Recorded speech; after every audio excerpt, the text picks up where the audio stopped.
Chairman Imran Khan Zaman park में कारकुनान के साथ अफ्तारी करने के लिए जमान पार्क में पहुंच गया। माशाल्लाह कारकुनान का ये जज्बा जुनून भी जरा सामने, खवातीन का बड़ा तादाद इधर मौजूद है। इस वक्त कारकुनान का बड़ा तादाद इस वक्त मौजूद है।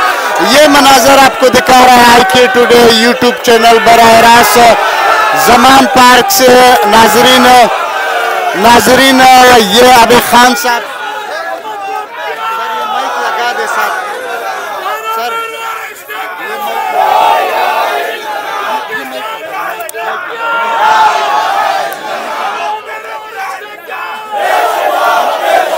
तुम्हारे पास 2 कैमरे होने चाहिए, 2-3 कैमरे हो ताकि लोगों को एक ही कैमरे से कहाँ आता है।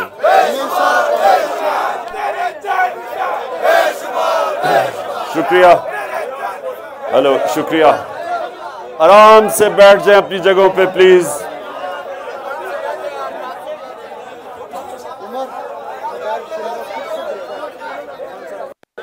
बैठ जाएं आराम से प्लीज।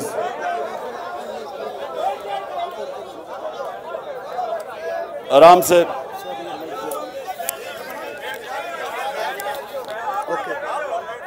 अच्छा अब थोड़ी खामोशी। अच्छा मैं पहले पूछना चाहता हूं कि आप किन किन जिलों से आए हुए हैं। तो पहला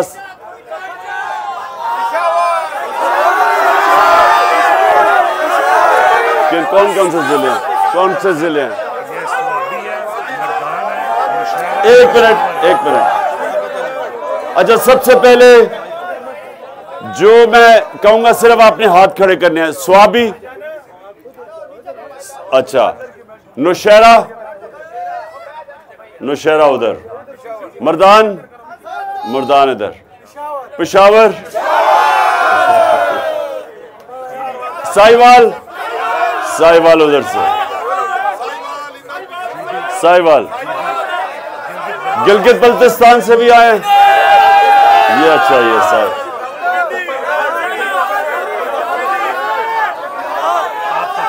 पाकपटन, चकवाल, अच्छा चकवाल। रावलपिंडी से 3 ही हो सिर्फ।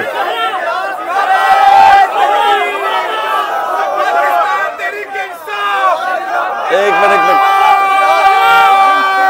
अच्छा सर आराम से, एक मिनट, आराम से बैठ जाए। अब मैं किसका नाम नहीं लिया, एक मिनट खामोशी। एक लकी मरवत से कितने हो? अच्छा गुजरात से हो? 3, 2, अच्छा 5 गुजरात से। बावलपुर, अच्छा बावलपुर से। मुजफ्फरगढ़ से कितने हो? ये मुजफ्फरगढ़, वो पीछे, अच्छा ओके। अच्छा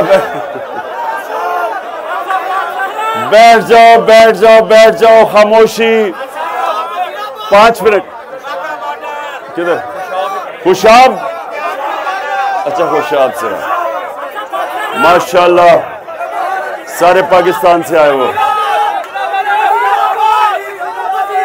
इस्लामाबाद, अच्छा वजीराबाद। बैठ जाओ मेहरबानी।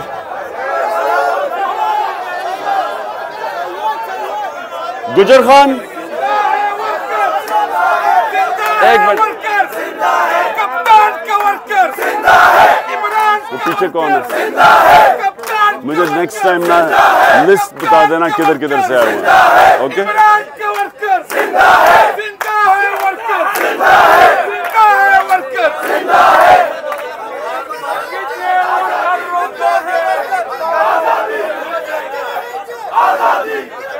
अब तो सुना। ये क्या है? क्या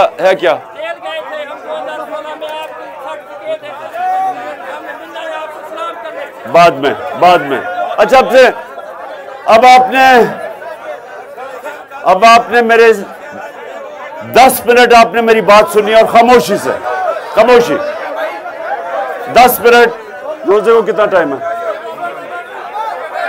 15 मिनट में रोजा खुल रहा है, 10 मिनट मेरी बात सुननी है और 5 मिनट फिर रोजे से पहले हमने अल्लाह से दुआ करनी है। अच्छा, आप आराम से सुने, खामोशी खामोशी। अच्छा, अब सुनना आपने बाद में। इस वक्त आप उस तहरीक का हिस्सा हो, खामोशी, आप उस तहरीक का हिस्सा हो जो पाकिस्तान में हकीकी आजादी की जद्दोजहद लड़ रहा है। आजादी 1947 में मिली थी अंग्रेज से। अब जो हमने आजादी लेनी है, ये जो ऊपर कब्जा ग्रुप इस मुल्क को गुलाम बना के ऊपर बैठ गए हैं, ये अब दूसरी हकीकी आजादी की अब जद्दोजहद में आप सब शामिल हैं। अब हकीकी आजादी है क्या? मैं सुनो, देखिए, आपने यहां से जब जाएंगे आपको पैम्फलेट्स मिलेंगी, मिल गई हैं। आपने ये पैगाम जिस तरह आप तबलीग करते हैं, आपने ये पब्लिक के पास लेके जानी है अपने इलाकों के अंदर। मकसद क्या है? देखिए, जब तक एक गुलाम को एहसास नहीं होता उसकी गुलामी का, वो मुतमईन होकर गुलामी करता रहता है। इल्लामा इकबाल ने गुलाम हिंदुस्तान के अंदर जिधर मुसलमान गुलाम बन चुके थे, उन्होंने अपने शायरी के जरिए लोगों को जगाना शुरू किया और उन्होंने बताया लोगों को कि परवाज सिर्फ आजाद इंसानों की होती है। उन्होंने शाहीन, जो इकबाल का शाहीन था, वो क्या था? वो आजाद था। क्योंकि वो आजाद था, वो बाकी परिंदों से ऊपर चला जाता था। तो अल्लाह कुरान में कहता है कि मैंने तुम्हें अपनी सबसे अजीम मखलूक बनाया, अशरफुल मखलूकात। लेकिन कुरान में ही अल्लाह कहता है कि जब इंसान गिरता है तो वो जानवरों से भी नीचे गिर जाता है। मौलाना रूमी ने इसी को और तरह कहा कि अल्लाह ने जब तुम्हें पर दिए हैं, क्यों चूंटियों की तरह जमीन पर रेंग रहे हो? क्योंकि गुलाम की कोई हैसियत नहीं है, सिर्फ आजाद इंसानों की परवाज है। तो इसलिए जब एक मुसलमान अपनी आजादी के लिए लड़ता है तो उसको जहाद कहा जाता है। अगर वो आजादी की जद्दोजहद में अपनी जान खो जाता है तो उसको शहीद कहा जाता है। तो आपने पहले अपना समझना है कि ये सियासत आप करने नहीं आए, आप अपनी कौम को हकीकी तौर पे आजाद करने आए। इसलिए अब आपने समझना है आजादी है क्या। आजादी आती है इंसाफ से। नबी सल्लल्लाहु अलैहि वसल्लम ने मदीना में अदल और इंसाफ दे के इंसानों को आजाद किया था। अगर आपको इंसाफ मिलता है तो जो आप पंजाब में खास तौर पे, लेकिन सारे पाकिस्तान में भी, ये थाना कचहरी पटवारी क्या चीज है? ये लोगों को गुलाम बनने की एक तरीका है। यूरोप में क्यों नहीं थाना कचहरी पटवारी का इशू? क्योंकि वह इंसाफ है। यूरोप में क्यों नहीं कब्जा ग्रुप? अमेरिका में क्यों नहीं? क्योंकि कब्जा ग्रुप कमजोर की जमीन पे कब्जा करता है। जब इंसाफ होता है तो इंसाफ जब माशरे में होता है, कमजोर को ताकतवर से कानून हिफाजत करता है उसकी। इसलिए वहां कोई किसी बेवा की जमीन पे कब्जा नहीं कर सकता, क्योंकि वहां इंसाफ है। इसलिए नबी सल्लल्लाहु अलैहि वसल्लम ने मदीना में सबसे पहले इंसाफ कायम किया था, लोगों को आजाद किया था, महरूम तबके को खड़ा कर दिया था। जब एक हजरत उमर के दौर में एक शहजादा जब तवाफ कर रहा था, एक गुलाम का पैर आ गया उसके चोगे पे, उसने उसको थप्पड़ मारा, वो हजरत उमर के पास चला गया। हजरत उमर ने दोनों को बुलाया, उससे पूछा कि तुमने इसको थप्पड़ मारा था, उसने कहा पैर इसका मेरे चोगे पे आ गया। गुलाम को कहते हैं वापस इसको मारो। वो शहजादा इस्लाम छोड़ के चला गया। लेकिन इंसाफ वो होता है जो कमजोर, कोई ताकतवर कमजोर के ऊपर जुल्म नहीं कर सकता, बराबर कर देता है, इंसानों को मौका दे देता है ऊपर आने का। यहां से आप यूरोप क्यों जाते हैं? क्यों लोग वीजे लेके, चीजें बेच के, कई बेचारे किश्तियों में बैठ के डूब जाते हैं रास्ते में यूरोप पहुंचने के लिए? क्यों जाते हैं? क्योंकि वहां इंसाफ है। जब इंसाफ मिलता है लोगों को, तो जो मेहनत करता है वो ऊपर आ जाता है, वो माशरा ऊपर चला जाता है। जब इंसाफ नहीं होता तो सिर्फ ताकतवर ऊपर बैठा रहता है, कमजोर सारा दिन मेहनत करता रहता है, वो ऊपर नहीं आ सकता। ये जो हमें अल्लाह हुक्म करता है, अल्लाह हमें हुक्म करता है कि नबी के मिसाल से सीखो, हमारी बेहतरी के लिए। क्योंकि वो दुनिया की तारीख का सबसे बड़ा इनकलाब आया था मदीना में। वो जिनकी हैसियत नहीं थी, उन्होंने दुनिया की इमामत की। तो आज भी पाकिस्तानियों ने, अगर हमने उठना है, ये जो हम भिखारियों की तरह पैसे मांगते हैं, कर्जे लेते हैं, जलील होते हैं, हमारे लोग बाहर बेचारे नौकरियां करने जाते हैं क्योंकि ये नौकरियां नहीं है, वो इसलिए कि हमारे मुल्क में इंसाफ नहीं है। तो ये जो जंग है, ये आज़ादी की जंग असल में इंसाफ की जंग है। इंसाफ आज़ाद करता है। किसी भी जिस माशरे में इंसाफ हो, बड़े बड़े डाकुओं को एनआरओ नहीं मिल सकता। कहीं यूरोप में नहीं मिलता, अमेरिका में कहीं नहीं मिलता जिधर इंसाफ होता है। सिर्फ उन माशरों में जिधर जुल्म का निज़ाम होता है, ताकतवर चोरी करे तो वो एनआरओ ले ले और बेचारे छोटे चोर जेलों में रहते हैं। इसके इन माशरों के मुतल्लिक हमारे हजरत अली रजी अल्लाह ताला ने कहा था कि कुफर का निज़ाम चल जाएगा, लेकिन जुल्म और नाइंसाफी का निज़ाम नहीं चल सकता। और दूसरी, एक मिनट ठहरो, और दूसरी चीज इंसान आजाद कैसे होता है? अंदरूनी तौर पे हमारे नबी सल्लल्लाहु अलैहि वसल्लम ने, जो अंदर हमारे बुत हैं, सबसे बड़ा बुत खौफ का बुत है। ला इलाहा इल्लल्लाह इंसान को आजाद करता है, क्योंकि वो आप दावा करते हैं कि अल्लाह तेरे सिवा कोई खुदा नहीं है। तो जो खुदा हम समझते हैं कि पत्थर की मूर्तियों को वो वही बुत होते हैं, ये बुत नहीं। कोई चीज जो अल्लाह के सिवा इसके सामने आप झुकते हैं, वो बुत है। सबसे बड़ा बुत खौफ का बुत है। जुल्म के खौफ से, यजीद के जुल्म के खौफ से कूफा के लोगों ने हजरत इमाम हुसैन की मदद नहीं की। पता था वो राय हक पे है। जो जुल्म है वो गुलाम बना देता है इंसानों को, और खौफ का बुत जब इसके सामने झुकते हैं, गुलाम बन जाते हैं लोग। तो ला इलाहा इल्लल्लाह वो बुत तोड़ देता है कि अल्लाह तेरे सिवा हम किसी के सामने नहीं झुकते। इंसान अपनी आजादी का दावा करता है। और ये जब अल्लाह कहता है जिंदगी मौत मेरे हाथ में है, सबसे ज्यादा तो मौत का खौफ है।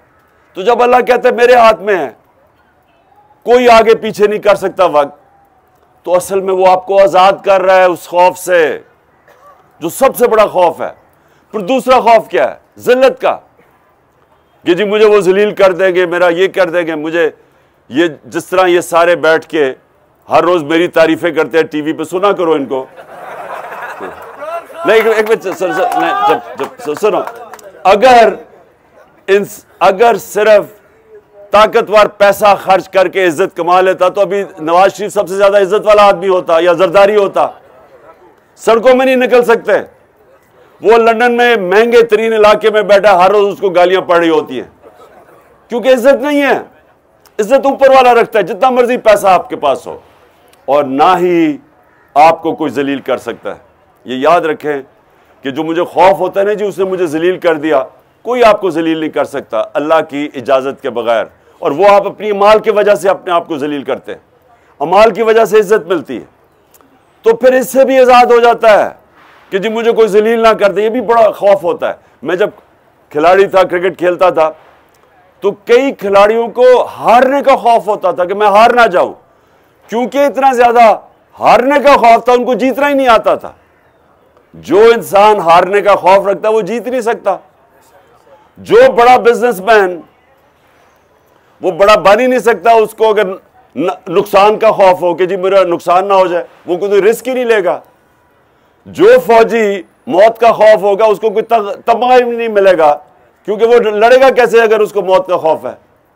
सो ये जो खौफ है मरने का, मेरी ये जलील ना हो जाऊं, और फिर तीसरा कि मेरी रिस्क ना चली जाए। अब ये कई जगह या पुलिस और रेंजर्स ने, पता था औरतें हैं, पता था कि हमारे लोग हैं, फैमिलीज आई हुई, उनके ऊपर उन्होंने टीयर गैसिंग कर ली। उनका ज़मीर बताता होगा उनको, अगर उनका ज़मीर जिंदा हो, कि ये आप गलत कर रहे हैं। ना आपको कानून इजाजत देता है। कौन सा कानून इजाजत देता है? आप देख रहे हैं कि वो लोग पुरअमन बैठे हुए हैं, वहां फैमिलीज हैं, कौन इजाजत देता है आप उनके ऊपर टीयर गैसिंग करें और उनको मारें और उनको तकलीफ पहुंचाए? लेकिन वो अपनी नौकरी ना जाने के खौफ की वजह से ये जुल्म करने के लिए तैयार हो जाते। इसकी माफी नहीं है। अगर मुझे कोई कहे, अब जिन्होंने जिले शाह का कत्ल किया है, क्या वो कहेंगे जी मुझे ऊपर से ऑर्डर मिला तो वो माफ हो जाएंगे? माफ नहीं होंगे, क्योंकि अल्लाह ने कहा है कि रिस्क तो मेरे हाथ में है। तुमने जितना जिंदगी में कमाओगे वो तो अल्लाह ने फैसला करना है। आजाद कर देता है ये नौकरी की गुलामी से, कि नौकरी बचाने की वजह से जो जो लोग अपना ज़मीर बेचते हैं, इसकी माफी नहीं है। कि मैं कहूं जी, एक बड़ा जर्मन्स के एक बड़ी ट्रायल हुई थी दूसरी जंग अजीम के बाद, जिसको न्यूरमबर्ग ट्रायल कहते थे। वहां बड़े ऑफिसर ने कहा जी हमें तो ऊपर से हुक्म मिला था, इसलिए हमने ये जुल्म किया, हमने ये लोगों को मार दिया। उनकी माफी नहीं हुई। उन्होंने कहा तुम्हारा ज़मीर तुम्हें बता रहा था कि तुम गलत काम कर रहे हो, कत्ल कर रहे हो, तुम्हें इजाजत नहीं है इसकी। अगर आपको ऑर्डर भी मिलता तो उसको आपको फॉलो नहीं करना। तो मेरा आपको आखिर में, अंदरूनी तौर पे हमारा दीन, हमारा कलमा ला इलाहा इल्लल्लाह हमें आज़ाद करता है, और दूसरी जो हमारा इंसाफ का निज़ाम है वो हमें माशरे को आज़ाद कर देता है। तो हमारी जद्दोजहद तो है इस वक्त इंसाफ के लिए, और हमें अपने मुल्क को, ये जो ऊपर चोर मुसल्लत किए गए हैं और हमारे ऊपर ये सारा हर किस्म का तशद्दुद किया जाता है कि हम इनको तस्लीम कर लें, हम कभी इनको तस्लीम नहीं करेंगे। अच्छा, अब मैंने, एक मिनट सुन, मैंने अब मैं हर जिले से, आपके जिले से मैं आपके लोगों को चुनूंगा, उनको मैंने अपना एक नंबर देने लगा हूं जो सिर्फ मेरे वर्कर्स के लिए होगा। वो जो भी, कोई फजूल आपने मुझे बात नहीं करनी, जो भी आपके ज़िले में मसले मसाइल है, वर्कर्स आपके जब ज़िले में फिरेंगे, आपने वो मुझे इस फ़ोन कॉल के ऊपर मुझे करेंगे नंबर। इसके बाद अच्छा,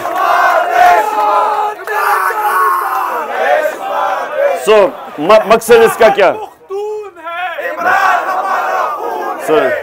सुने, आप सबके लिए, मैं कारकुनों के लिए अब ये कह रहा हूं, मेरी बात सुनिए आपने। मैंने आपको ये नंबर दूंगा, इस नंबर के ऊपर हर जिले पे मैं कारकुनों को दूंगा, वो ताकि मुझे वहां उस जिले की चीजें बता सकें, क्या मसले मसाइल हैं, क्या हैं, टिकट किसको मिलना चाहिए, किसी को बताना ना, चुप करके अपनी तरफ से बताना किसको मिलना चाहिए। और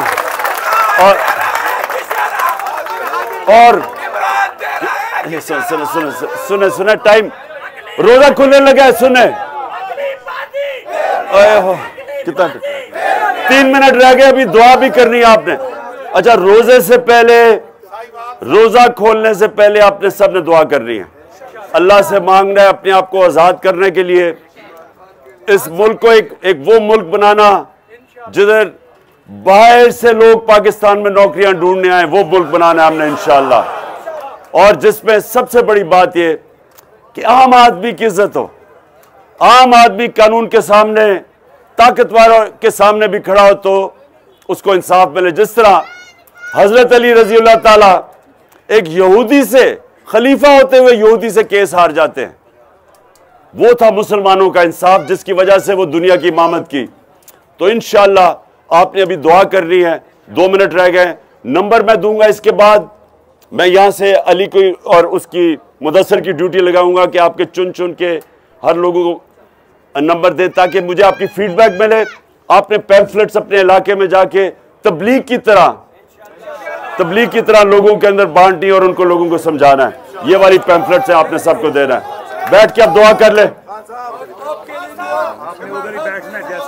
तुमने